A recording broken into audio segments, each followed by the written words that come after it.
2025. How are you guys doing this morning? Your fair is going, rolling, doing all the things, checking off lists, drinking water, doing all those fun things. Well, I'm super excited here to be. How can you guys hear me all right? Is that working out okay? I think we went over this a few minutes ago, right? So my name's Dave Villalobos, and appreciate that. And I have the opportunity to warm up this stage and be an MC over the next few days here. So I'm really excited that you guys, everybody's here, and we're doing things, and we're going to get things started. The first act that we have is we're going to have a few different performers, but I'm pretty excited to announce this next group, but specifically one individual that I've known for, I think, over a decade, doing poetry, beat slam, just tons of different events in the community, non-prof, working with kids. I think we've crossed paths over the years doing so many different events, fundraisers, things like that. And with no further ado, who we have coming up on the stage right now is Jorah LaFleur and Nisha Calkins. Thank you.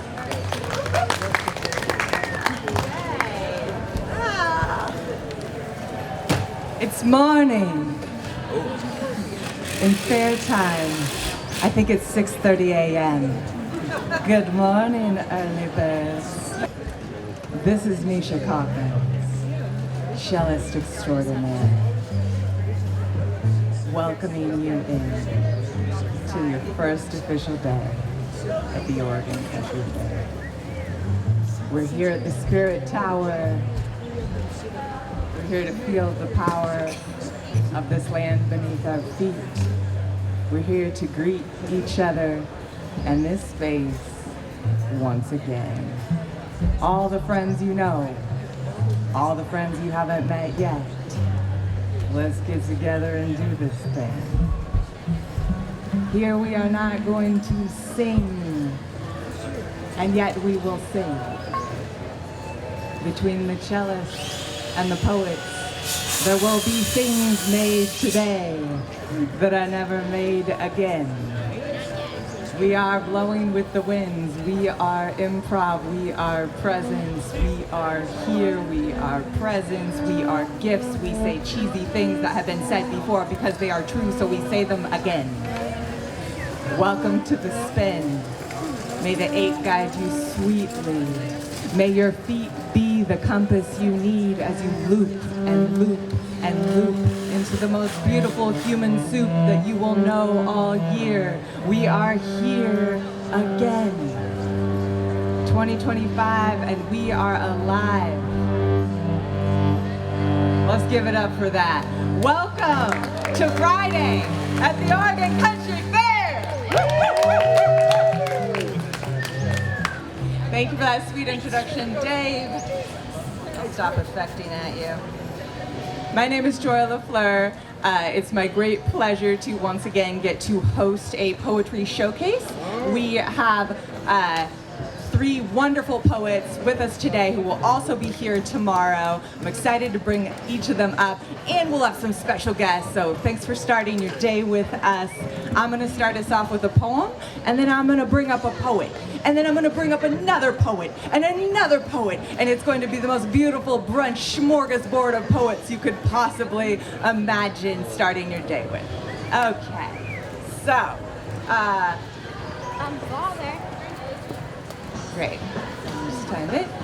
Beautiful. So, this is a piece of writing about writing. It's to get us as verbal as possible. So, anyone in the audience familiar with the beat poet Allen Ginsberg? Nice. Okay, good. We're old here. I go into high school classrooms, and now when I ask that question, it's just like, ooh. And I also ask about hip-hop artists from the 90s, and that is also like, ooh. But okay, we got some recognition of Allen Ginsberg in the room. Beautiful. Let's bring him in here. Here we go. So there's a quote by Allen Ginsberg that I love, and it became the impetus for writing this poem. But the thing is, I memorized it in college, and there was no internet in college, and I've tried to find it on the internet to verify that he said it, and I cannot. So all I can tell you is that college me memorized this quote and wrote this poem, which I believe I can still attribute to Allen Ginsberg. This is the quote. I write to shatter complacency. I write to shatter denial. I write to embrace paradox. I write to see the world whole. I thought, whoa, I write because there's a tiny world inside my every cell, and each has a story to tell. I write to be honest with myself. I write like my own secretary, taking dictation, recording and supporting ongoing conversations. I write so that I might wander through decrepit castles, marveling at the flowering vines, spontaneous lines that grow to crumble stone walls. I write so that all the dams might be broken, secret fears spoken in the company of strangers. I write to honor the anger. I write seething with love and drenched in fury. I write in a leisurely hurry, slow and deliberately rushing like a river. I write to deliver floating bottle messages to my inner compass keeper lost at sea. I write to quell the endless swells of anxiety. I write to know the squeamish ache of embarrassment. I write to leech latent meaning from rhyme, write to defy time, to open the immortal portal and lick the lap of divinity. Of infinity. I write to taste divinity in art. And I write to fight the fear of heart revealing. Ink drip my feelings into your ears that you might hear the sound of this pound. And I write because you write. You, the great poets, revered and famed. You, the unnamed, the never remembered. You who play with what you say, metaphorically making way for new understandings. You who came before me, you who ignore me or simply have no idea I'm listening. I write because you write. And your words are like a blood transfusion, slowly winding their way inside until muddled and mingled into a single pulse. Your voice and my body beat out these rhythms together, sometimes fast and frantic like a winged animal caged, at other times enraged and insistent, sometimes broken, halting, hesitant, and perhaps it is at these times that I love you most purely. When your hands betray you as you stand on stage, paper shaking, the every tremble of your modern parchment ripples through me, and I am truly in awe of the courage you've shown. I write so that I might know I'm not alone, and you might know the same.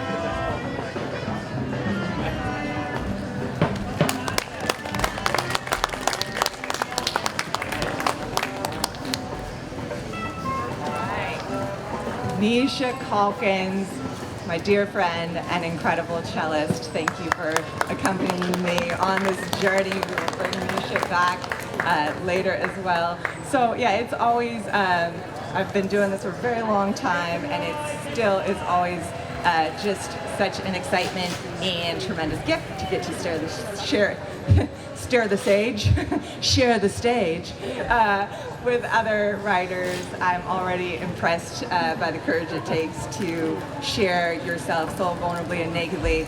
Yeah, you guys are ready for that, right? This is a very naked place in the best possible way. The first poet that I get to welcome to the Verbal Feast today is Victoria Ann Reis. Victoria is a writer, mother, middle school teacher, and gracefully aging forever raver living in Eugene. Currently on her mood board are Frog, Osgymniosis, Victoria, I messed it up, Earth Liberation Front, Italian Brain Rot, Translucence, and the Haptic Poetics of Friendship. Please join me in welcoming Victoria Ann Reis to the stage. Woo, woo, woo, woo. Come on.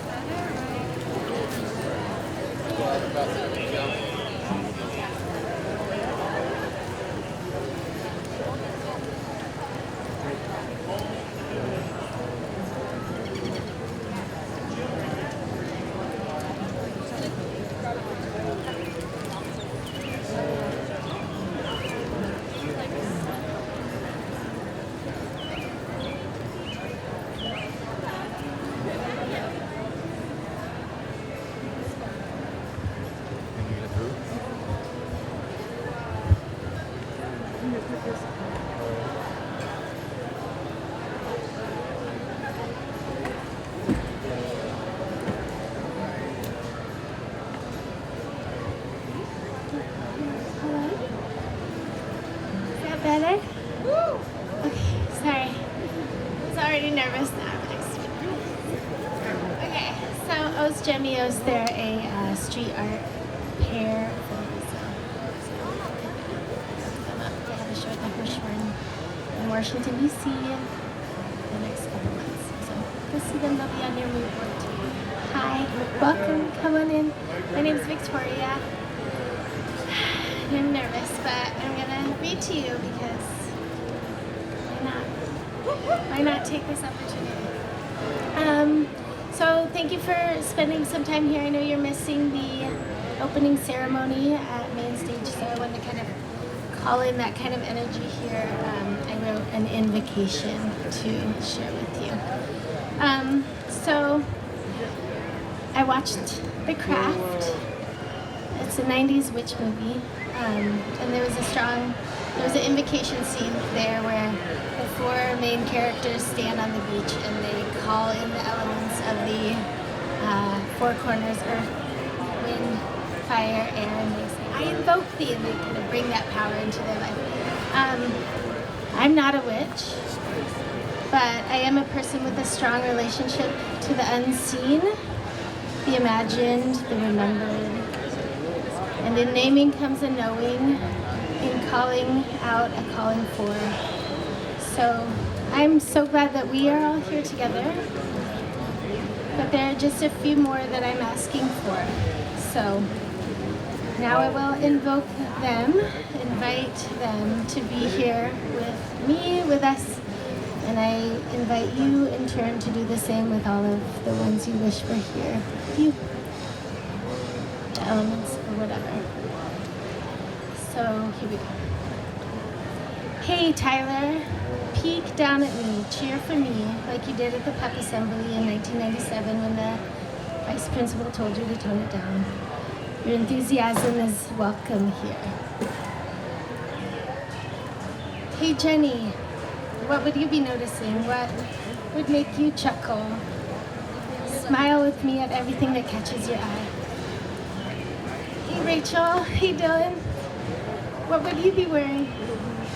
Best outfits ever. Let's have a dance battle later.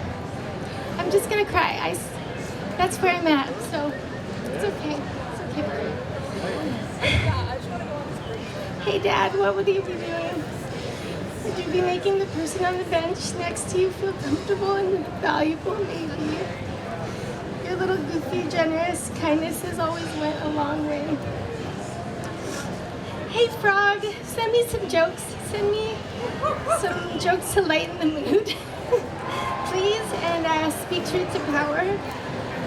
Hey Strawberry Gats, my Tai Chi teacher, bring me your cloud hands and your temple exercises. Help me move with grace and balance. Yeah, cloud hands are like this.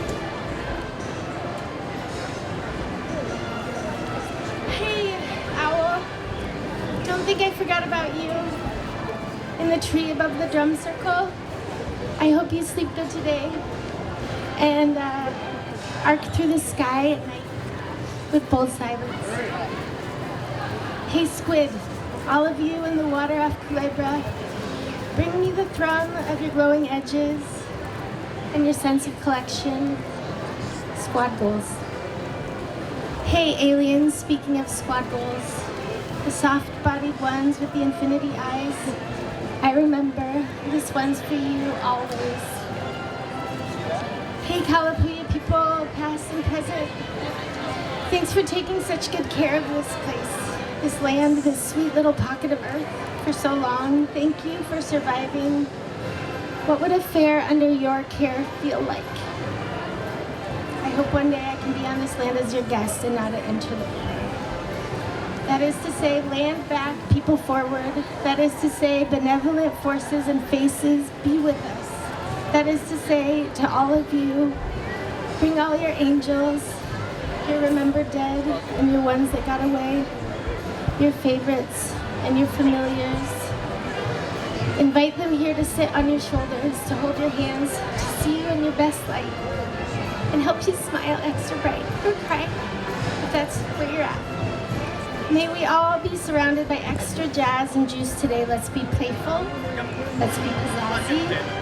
Let's take care of ourselves and each other. As one of my favorites, Jorah Springer used to say. Thanks, guys. Thanks for...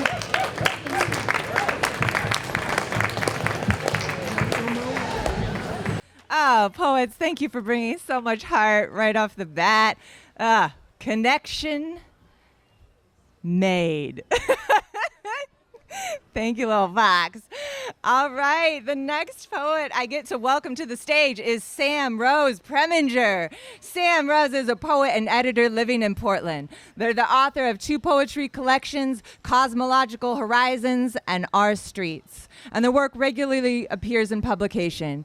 They're happy to be here, but they're missing their dog. I'm missing your dog, too. I don't even know him. Okay, let's welcome Rose Preminger to the stage. Woo, woo, woo.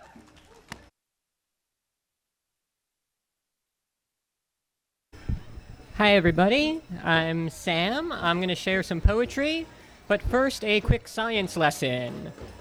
Do we have any physicists in the audience?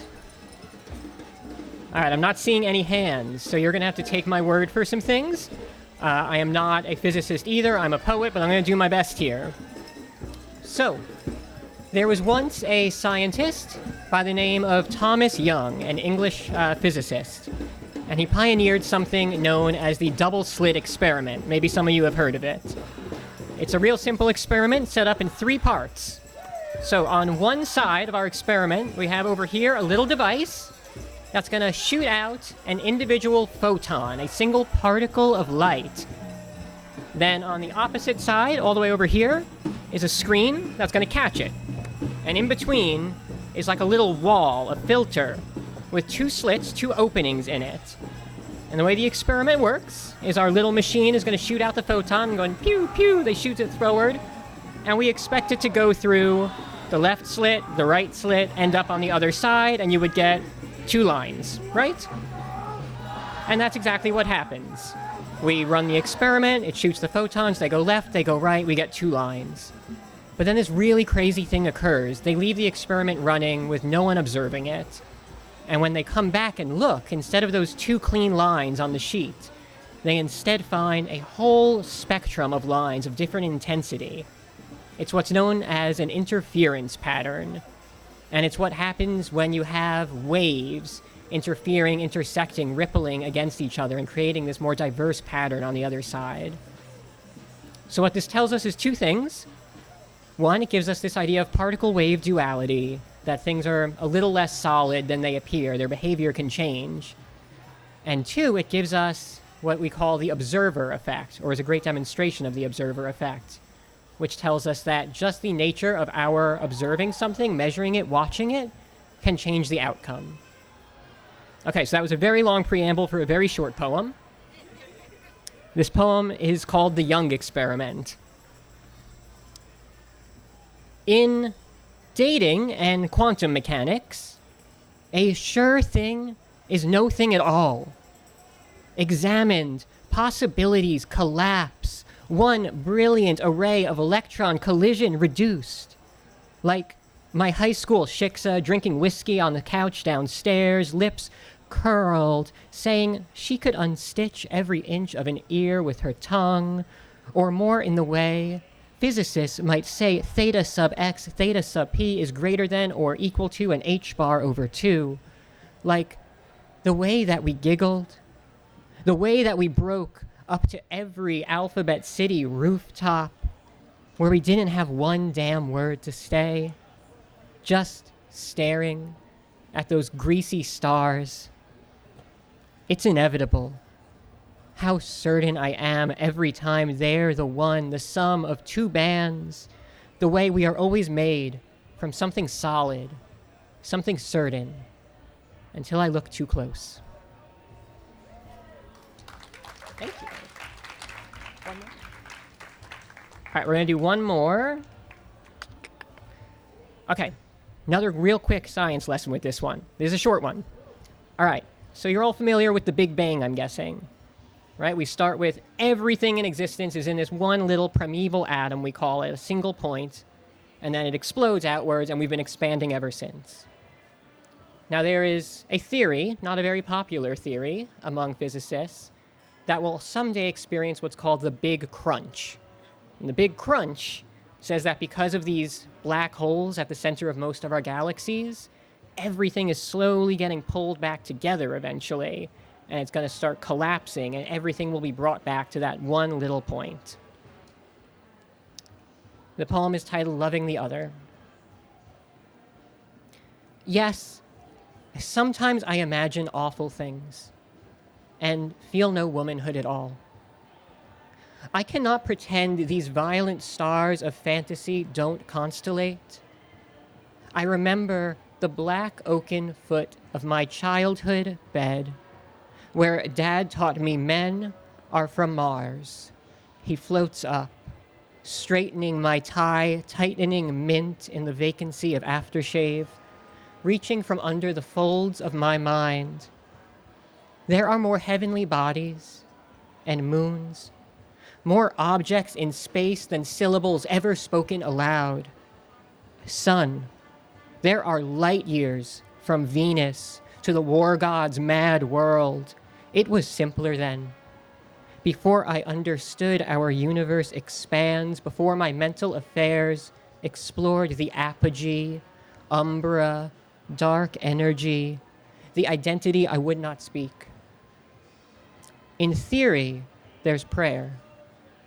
In the theory, Big Crunch, everything we ever were comes together again the way it used to be. And yes, black holes consume us, but then consume each other. Our entropy all necessary in this primordial cosmic plot. A reunity of everything which can't yet be disproven. Thank you. Hey, Sam Rose Preminger! Woo, woo, woo!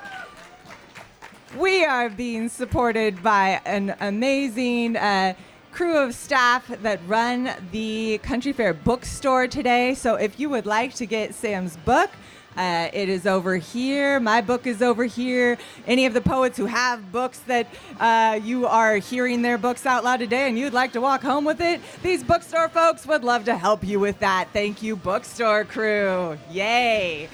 Okay, welcome to the Verbal Feast. If you are just getting here, this is a smorgasbord buffet to start your day. We've got all kinds of great poets. Next, I get to throw a little something extra special into the mix. Please join me in welcoming, hold on, I gotta tell you who this is. And the parade's gonna come and it's gonna help and he's gonna do perfect with it. So the next person I get to bring up here is Rudy Tyburczy. Rudy is an amazing comedian, speaker, writer, thinker, person. He's good at saying stuff. Let's welcome Rudy Tyburczy to the stage to navigate this parade. Nice. Yes, this show was going to be titled Poets and Parades, but they switched it last minute. I give it up for all the poets you've seen so far. They've been they're so lovely. Half of you have also experienced this. It's a lot, right? To do poetry.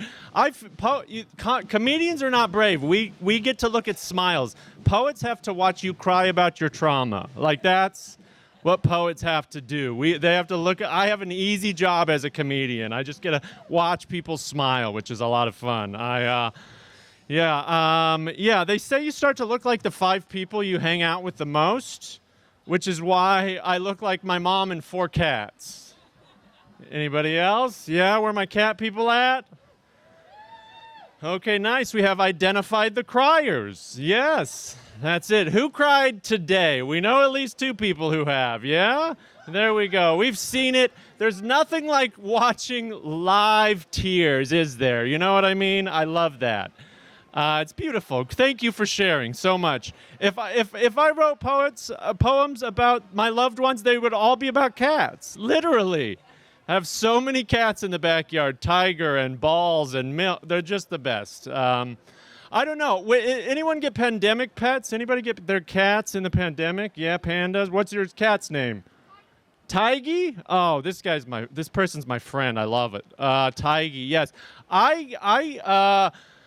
In the beginning of the pandemic, I opened my door, I looked out, and I saw a cat literally showing me her belly. Like, that's how I opened the door. We were like thick as thieves immediately, and it was a gift.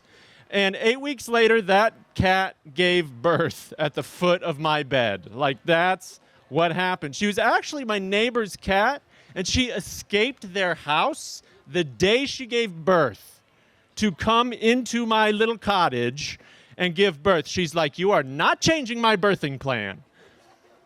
I was basically her cat doula. That's what I was, I think, yeah. Yeah, I love fair. I'm happy to be here. Fair is one of the few places where sometimes brushing my teeth will take the place of a shower. Anybody else? That's just part of the week. I'm like, okay, well, not today. Crotch, Like, sometimes it's just swamp taint, and that's what you got. Like, that's the life you live. You get 4 burritos, and you walk like this. Like, that's life here at Fair. I got a toothbrush, and the brand, it was called Quite Clean, which I felt was a pretty honest amount of advertising, right? How's the tooth? It's quite clean, I feel like that's how you would describe Fair to someone you're trying to convince to come here. Like a neat freak who has never, how is it clean? I'm like, it's quite clean. Fair is quite clean. And so, yeah, I've been here. I'm on a health journey. Who's on a health journey right now? Make some noise for chronic conditions, baby. Oh, yeah. It's a lot. And so I'm taking a bunch of pills, but they're probably not the same pills you're taking, okay? If anybody needs Eliquis or Keppra, let's get that blood thin and not have a seizure, okay? Y'all with me? Let's not seize this weekend. Don't seize the day. I'm here. I'm excited to be here. What other jokes did I have? Oh, my gosh, yeah, that's about it. I'm loving Fair. Everyone's so chill. Everyone's nice. You can ask anybody anything and they'll help. You're like, unless it's about how to not get paraded 8 times in the same show. I feel like they gave you the parade route. Spirit Tower. What goes well with spoken word? A New Orleans-style jazz band on wheels. Yes, that's what we want. That's exactly it. Thrice? Thrice, yes. Yeah, we're fine with it. And Rita's Burritas. Anybody get a Rita? Oh, yeah. I've had more burritos than showers this weekend. That's how I know it's going well. There we go. Yes, anybody going to join the band? Yeah. There we go. Okay, beat change. Here we go. I was a little upset that I didn't get the cellist for my set. But you know what? I got a 28-piece band behind me. So I feel like that makes up for it a little bit. You can rest easy. I won't make anyone tell another poem while this is happening. This is what I do. I'm like, yes, I can take a parade to the face. Like, that's my job as a comedian. That is our 100% job. Seriously, though, isn't this the 3rd time? How many of these people are there? How many bands are we going to? Oh, yes, number 4. Okay. Anyways, I'm excited to continue eating burritos, going to the Ritz, crying with strangers. Thank you all so much for your presence, your time. Hey, guess what? We found Waldo, okay? Waldo has been found. Circle them in your book. And then you'll get no prize ever, except for looking at details. Where's Waldo is literally a book about paying attention, right? That's what it is. It's like, oh, you thought you were slick. Nah. Where's Waldo is hiding in a cave the whole time. All right. Anyways, my name's Rudy. I'm going to be hosting some shows here later in the second half of the day. So check out. There's some hip hop, some improv, some freestyle, and a bunch of other stuff going on this whole weekend. So thank you for coming to Fair. Enjoy yourselves and hydrate and wear sunscreen. I'm serious about it. Please hydrate more than you think you need to. Okay? I'm turning into my mother. My hips. All right, everybody. Have a great day. We'll see you.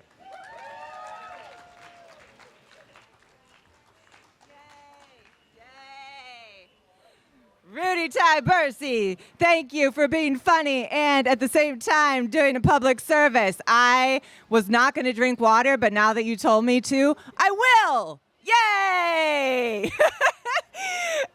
Wonderful. I think we should, maybe next year we will rename. This year, this showcase is called the Verbal Feast. Next year, let's just call it Crying with Strangers. I think that's great. Excellent. So we're going to keep it going by welcoming another guest poet to the stage. I think they're going to bring a very special skill. I am going to welcome a poet that is new to me in my writing community. I'm very excited to hear him again. His name is Santiago. I'm realizing I don't know his last name. Woo-hoo!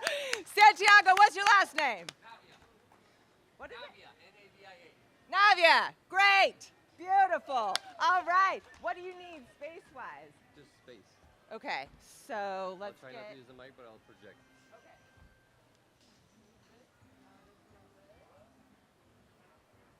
Oh, this is a first. There's going to be an action component. All right. Hello, everyone. My name is Santiago. I'm here to share a poem with you that involves some juggling. Let's see how it goes. Is that loud enough? Can people hear me in the back? Louder? Louder? Like this? Is that good enough? Loud? Okay. Floating spheres. I love juggling. Why is it so much fun to sustain objects in motion, in balance, in harmony? What is it about defying the laws of gravity, create mesmerizing patterns that carve breath and awe into our existence? I don't know, but I love to juggle. I also love to life.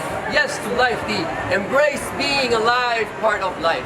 Run towards sunsets, dance in parking lots, draw over foggy mirrors, and climb mountains to the very top where the sun kisses the blazing sun. And then drop down other slopes, dripping on my bike, chest full of fresh air. And I, like you, practice juggling life day in and day out. First, the love, the engine, the fire, the power, the purpose. It's always in motion. It follows your heart and the pieces of your heart in the hearts of others. I try to balance my love and stretch it all the way across my nati, my mom, my brother, my doggos, my siblings, my cousins, Juan and Kike, David, Melissa, Ryan, and so many more. I call them one by one, and I circle through all of my friends, hoping never to drop the call, but ready to pick up old friendships, dust them off, and circle them back to those as well. I also juggle work, the dreaded passion, the 9 to 5, the scapegoat, the I don't want to get up in the morning today, squished between the I can't believe I'm getting paid to do this, the wake up, sit down, standing desk, type away, the rest, and I definitely drop the ball on tasks all over the place. Finally, I also juggle myself. Me, my quirkiness, my unpredictability, my predictability, my contradictions, my desire to burst into the night, jump on a bike across oceans and deserts, clawing at this gift of life, of breath, of joy. The me that also wrinkles inward in the darkest hours, cultivating solitude, empathy, solidarity. And every day, I juggle all of this at once. The love, the work, the me, the joy, the pain, the sorrow, the uncertainty of life with all its cycles, death and birth and death and birth. Filled with beauty, but also anger at our politicians, especially when they seem to drop the ball over and over again. In their endless game of chess, they juggle the lies, the death, the lies, and we are left juggling our agony, our compassion, our rage. I juggle because I life, and I life because I juggle. And in the messiness of existence, in motion, unstoppable, I make meaning out of floating spheres, held together by invisible forces. And I am reminded that the universe also juggles its own. The stars and the planets we stand on, held together by implausible forces. A galactic dance with twists and turns and cycles, drawing mesmerizing patterns on the black canvas of the cosmos, full of darkness, full of light.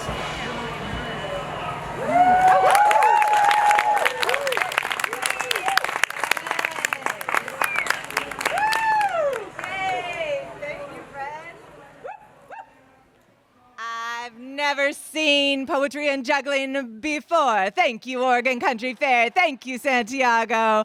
Yeah, multitasking at the next level.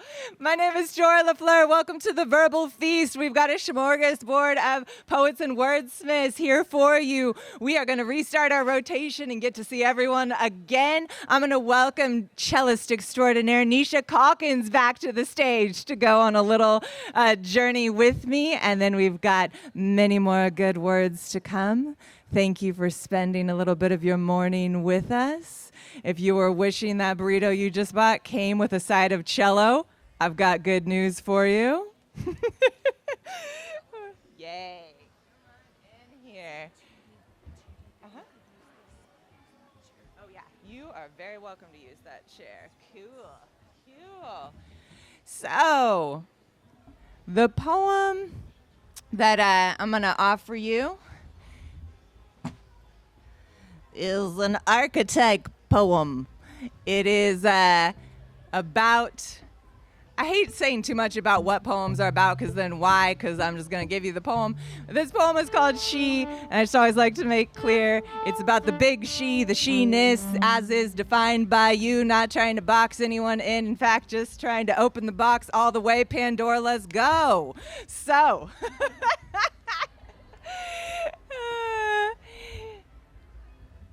okay, how you feeling, Nish? Shoes off.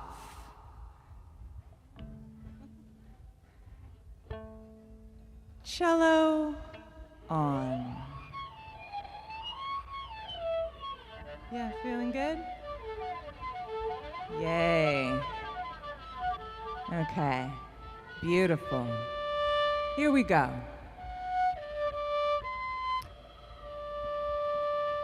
She, like moonlight, she glowed. Peaceful portrait of a spine tingle. The fragrance of wet gardenia mingles with her sea salt breath. Between her breasts hangs an amulet of thorns.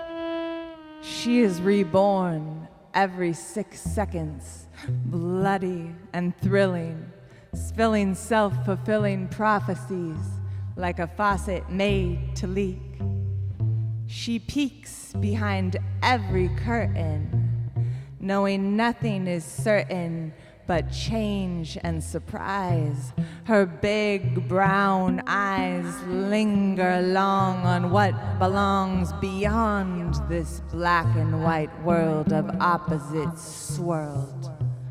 This ancient girl grows her garden in a great gray galaxy, giving living nourishment without relent. Every 24 hours, 7 days spent in 60-second increments, but she is not a daughter of time. Her rhyme gives reason to the seasons beyond arbitrary measure. Plant, harvest, decay, death. She treasures pleasure and pain as one and the same. Sun shines through rain and she bears the birth of color arcing. Green eyes sparking fire. Her desire is a well too deep to keep full. Running dry, her blue eyes cry universal wishes until splishes and splashes refill dust to ashes. She passes with practiced skill through heaven's earthly gates, never hesitates to stride onward. Words on her tongue tip scales as bird ballads pale in comparison. Along fault lines she dances, deer-like prances past pride's perilous pitfalls. But she stalls occasionally, just to savor the sweet taste of defeat. She is a beast that feasts on complete surrender. No need to defend her mistakes. They are exactly what it takes to make things grow. Her gifts flow like lake to river. She is giver of streaming, self-cleaning, new wash, old skin side tossed, dead shed, stripped bare beneath a red orb of power. And in your greatest moment of vulnerability, she knows your nakedness to be holy. Slowly uncovered, rediscovered after centuries of neglect, she is still Mama Lion, willing to perish to protect. She is still the seed taker, earth shaker, the rainmaker's wife. She is the bearer, the butcher, the channel for life's messy becoming. She is something that can never truly die, though she be beaten and smothered by our frightened lies. The mistress of universal mind is easy to find, yet ever evasive, pervasively bound to come and go with the ocean foam. She makes her home in a womb without walls, where she can play mother, daughter, sister, lover to us all. Thus some say she is we, lives inside of he. She is I, is every woman. Some say simply, she is.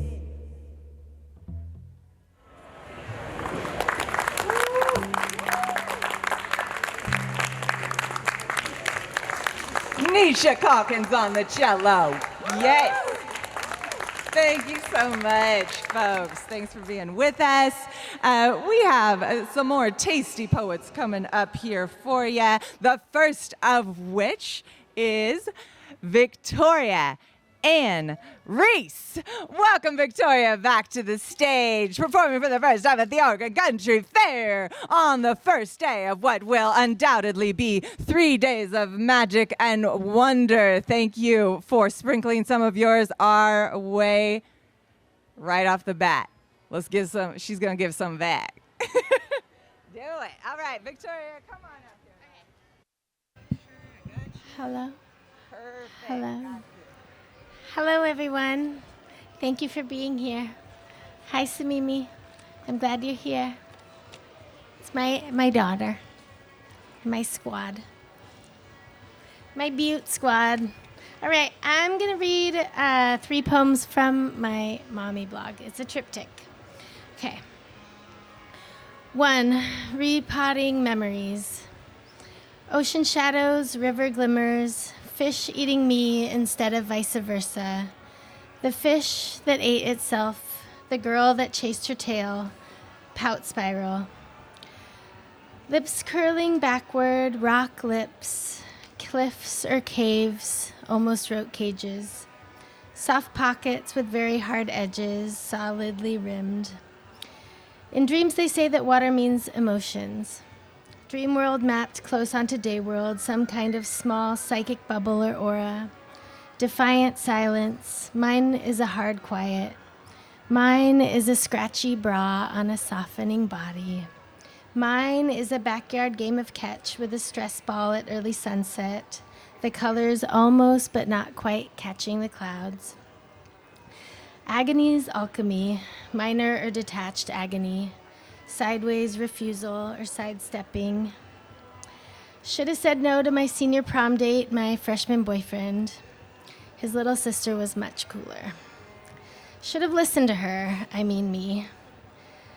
Repotting my memories into a hyper-benevolent could-be, a new present, pitch shifted. She said, "We are both on the tone-deaf spectrum. Tone-deaf is a spectrum," she said, and it felt wise and deep. If you're going to misunderstand me benevolently. Okay. 2. Nectarine Naughty. Watermelon Jolly Rancher, California portal. Unraveling and raveling, reveling in complicated reverie, memory layers, stitches trending. The internet is still wet, conceptually. Oh, high energy, Malibu Canyon, a million dead bugs on Merlin's headboard, that is to say, road trip dip into 3 states of being. Is growing food wasting water? Said the confrontational renegade highway sign, and my answer was tentatively yes. The arcless pastiche, the information hailstorm, the teenage kraken tentacles empurpled and air swollen on Hollywood Boulevard, the thief and the fool. At 43, my best outfits often get unworn. A shy fatigue fades me, a bitter tinge of distance sinks in. The uninspiring spiral, every closet and junk drawer in cloud mode thick full. The layers blur where they used to murmur. But the deep past sunset keeps hope. The deer in the headlights stays facing the ocean, keeps her eyes from catching, leaps forward into the free. 3. Obvious theme. Urgent tears, urgent care. Found futuristic Band-Aids in the basement of Duane Reade on Grand Street. He asked me and I said, hot tea.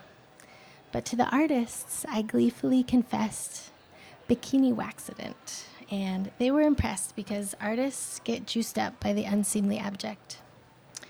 Urgent love, urgent care. Hurtling, unchecked, though circuitous, weird coils.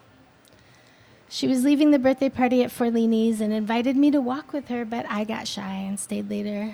I had seen her at the poetry reading earlier, I think. She was wearing a dark red cheerleading shell, or maybe that was someone else. The poetry reading where Saidiya Hartman read an ode to the chorus girls, the mass of those unheroic and unsung.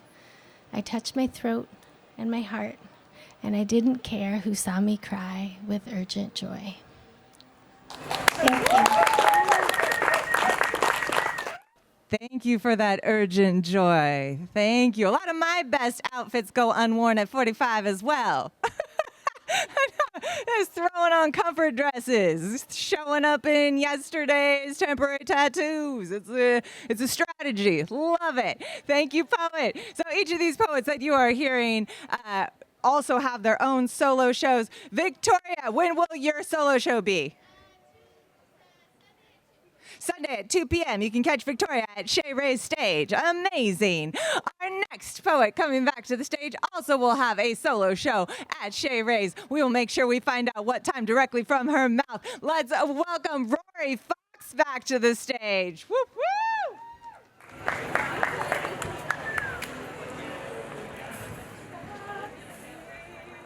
Hey. Nailed it. Okay. So I love the forest. I love that the fair is in the forest. A lot of festivals don't get to have this amazing setting. And there's so many colors of green. And in the chakra system, your fourth chakra is green. And this is called Forest Heart.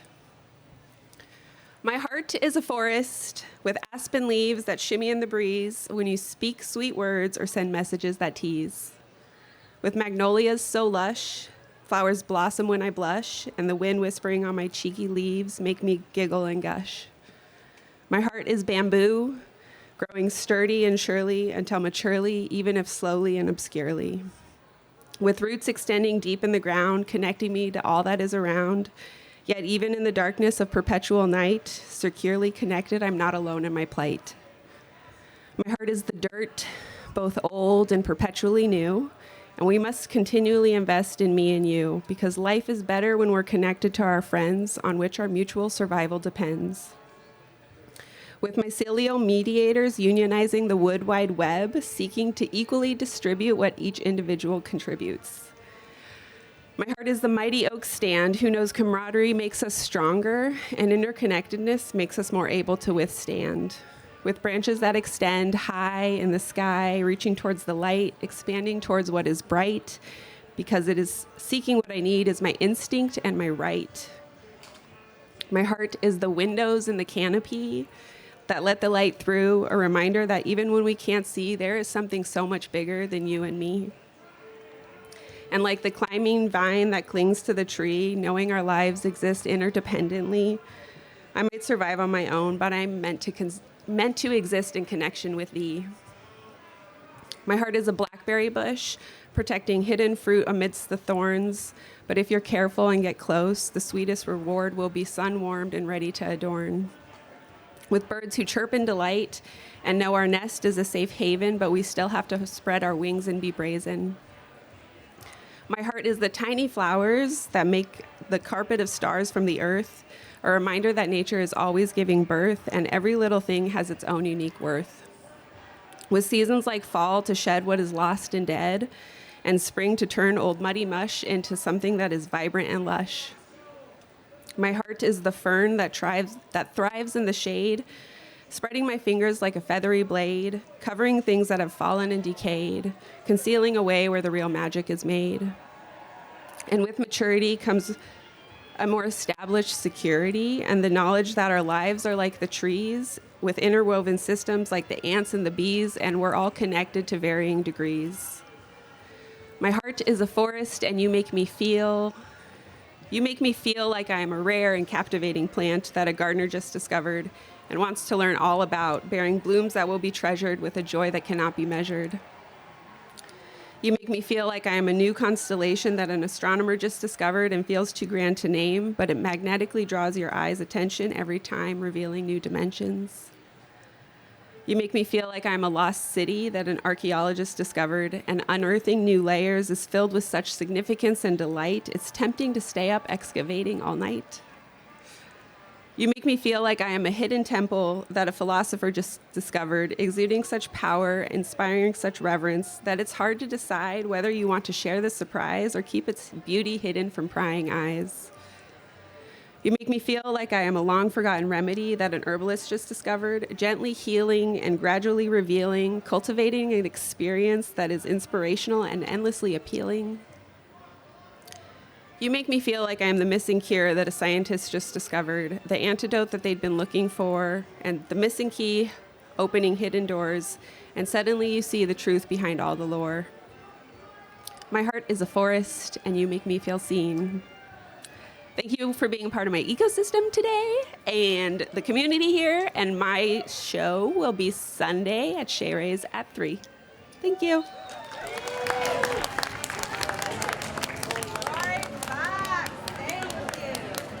So, almost all the poets that you're hearing today will also be back here tomorrow morning. Same great place, same great time, Saturday, 11 a.m. at the Spirit Tower. We will have a fresh feast. And then, yes, each of these poets on Sunday have their own individual shows.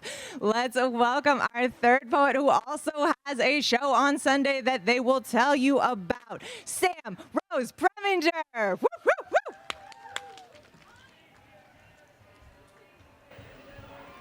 Hey everybody, if you're just joining us, I'm Sam. I do have a show on Sunday that'll be at Chez Ray at 1. So, earlier I was reading some poems from my first book, Cosmological Horizons. I also have a second book called Our Streets. It's work that I'm really proud of. It was all written while I was serving as a medic at political protests in Portland, Oregon. It's also beautifully illustrated, and it's also a total bummer, so I'm not going to read anything from it right now. But if you're curious about that, there's some copies on the table. Go check it out. Instead, we are going to switch from physics to a little biology. This is a poem about fighting fish. It's called Splendor. It is difficult walking through a Walmart. Having watched last night some nature documentary discussing fresh water, its depletion, but mostly one inhabitant in particular, the splendin, aka Siamese fighting fish. That same fish being sold today inside stackable plastic tubs like takeout, with their 1-week feeders labeled beta, as if they might be second best. And we ought to feel less bad, ignore the upside down and dead, be enchanted instead by the vexillology of their fins unfurling and waving in water as they putter, slow circles, and wilt. In the wild, what's left? In what is left of their wild, I've seen footage of splendin blooping out bubbles to form, and this is real, little bubble bassinets, making the Mekong amenable till their mate arrives, and then the fighting fish embrace. You heard me. The dang fish have a bona fide cuddle before, together. One by one, the couple fertilize, then snug their unhatched young into a palace of air. And to think, I might have died knowing nothing of this gentleness. So F Walmart, forget beta, let's call these sleek shimmerings of being the coupling fish. The soft, but not soft for you fish. Let's let the fluorescent overheads which shine artlessly into the superstore be outlawed, and every splendin sent business class back to their ancestral streams, where we will call them the world is all wonder fish. Call them sweet sworn warriors for fighting every day with their ineffable banners. Entrapped on the shelf, flagging to all of us to see for ourselves that what's trenched in the river can't ever be sold, and no splendor can ever be caught in a bowl.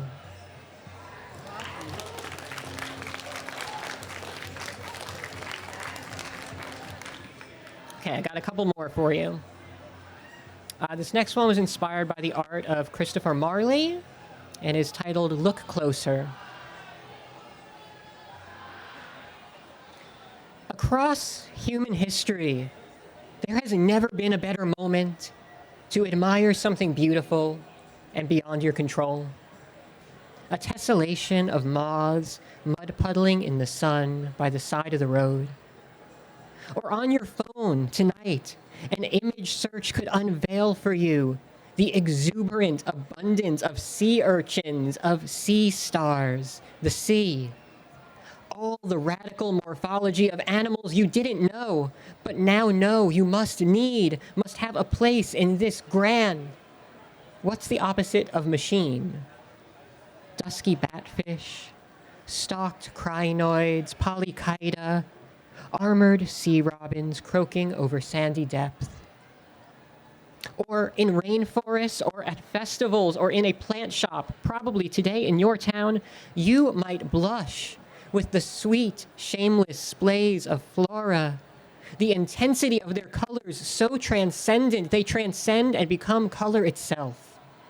Goldenrod, lilac, lavender. Something good happens in the spirit, remembering its families. A vibrance of fishes, an inflorescence of snakes in spiral, the calmness of their curvature, their confident coiling like letters of a living scripture. We are one and the same. Can you even fathom it all? Wings and elytra, this impellent bestiary, interconnected and fleeting and breathtaking and banal. It's made for us. If it's made for anyone, this world was made for us and all.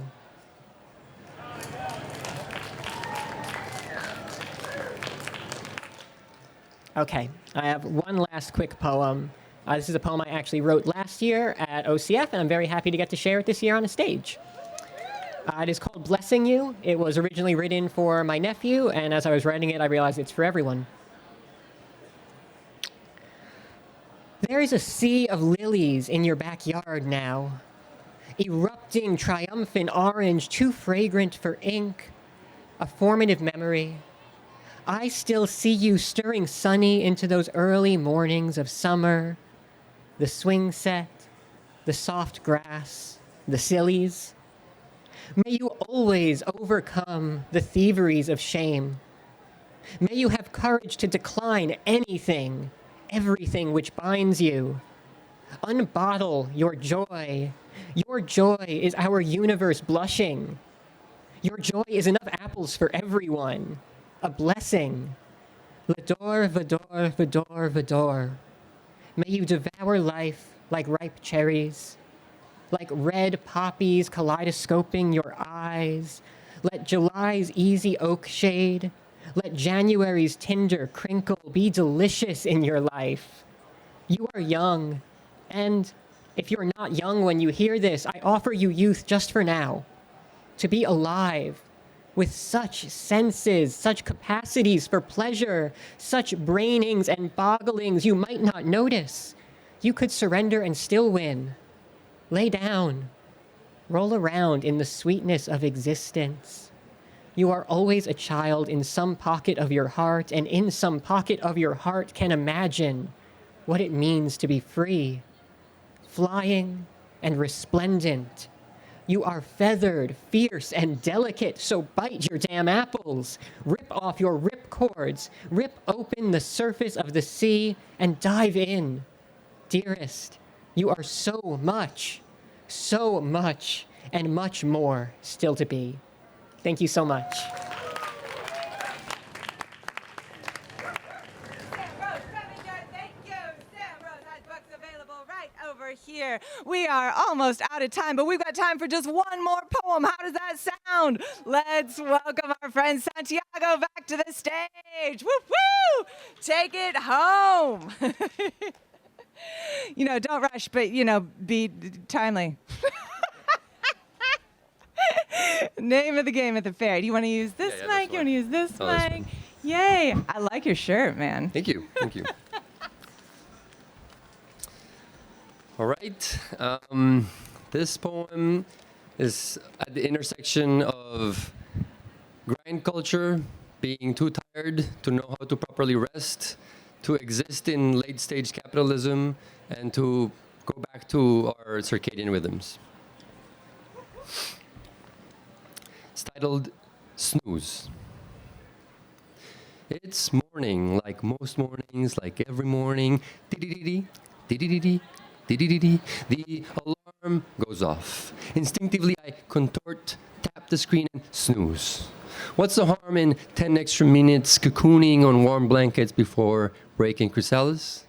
Besides, the pillow, it's quite cozy today, of all days, like every day. And I did not sleep well last night, like many nights, like most nights. Gotta clock in my 7.5 hours, 5 circadian cycles, or the cicada in me will wake up at odd hours, subprime, subterrane.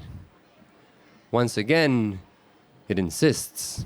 Dee-dee-dee-dee, dee-dee-dee-dee, dee-dee-dee-dee. The soft tune in crescendo nags my eardrums softly, bruises my sleepy eyelids, reverberating through my fingers, and yet again I snooze. It's the daily dance, the bed, a cushioned stage, angle beams of sunrise flicker, the song is playing, and I must roll, stretch, unfold, expand, and flip over with grace, tiptoeing the line of consciousness so as not to wake myself up. A graceful first light ballet, my own premiere, intimate, improvised. As the dreams ooze in, the sleep resumes, the curtains drape down, and as the light dims, tidididi, tidididi, tidididi, I am cued in again, plié, jeté, sauté, roulé, tournofié, victoire. The battle is won, and I snooze. But there is no intermission. The clock keeps ticking, my mind keeps ticking, my body is now ticking, ticks that pop here and there below the eyelids, wedged between neurons. I do have to clock in, jump out of bed, slug to the desk, open my laptop wings and be hard at work, carrying my weight's worth of emails that I snoozed yesterday when I was unable to finish the monthly report. And I also forgot to reply to Sarah on our client meeting because I was too busy filing the taxes that I snoozed for 4 months, who wants to pay for war in January, and the car is acting up. Gotta check the leaking coolant that I had to snooze, replace last week. And what else is on the to-do list? Clean the bathroom, water the plants, fold the pile of clothes resting on the drawer, plié, plié, plié, and snooze, take out the trash, check the doctor's test results, and snooze, don't forget to call mom, and snooze, write poetry, because snooze, otherwise you will snooze, go by life, snoozing your soul away 10 minutes at a time. Tidididi, tidididi, tidididi. I wake up, or I think I wake up, the stage is still up, the dance never stopped, the show must go on, can't skip a beat of the phone in the background, makes me want to go back into the ground, dig a hole through the crust of the sheets, past the layers of gray chrysalis crystallize. Let me be a cicada. Wake up in the next 13 or 17 years, recover my prime, learn to hibernate in this hyperspace of hyperlinks and beat the clock that beats me down and beat my wings with pride. Tidididi, tidididi, tidididi, snooze just one more time. Thank you.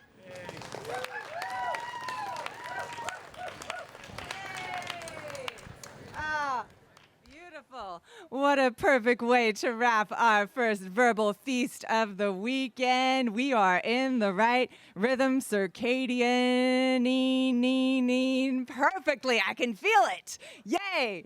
Thank you for spending a part of your morning with us. This has been the first verbal showcase. There will be another one tomorrow. We've got these 3 great poets coming back. We'll have more special guests. Today we got to hear from Victoria and Reis. We got to hear from Rose Preminger. We got to hear from Rory Fox, and they will all be back here with me tomorrow. My name is Jorah LaFleur. I want to acknowledge my beautiful cellist, Nisha Calkins.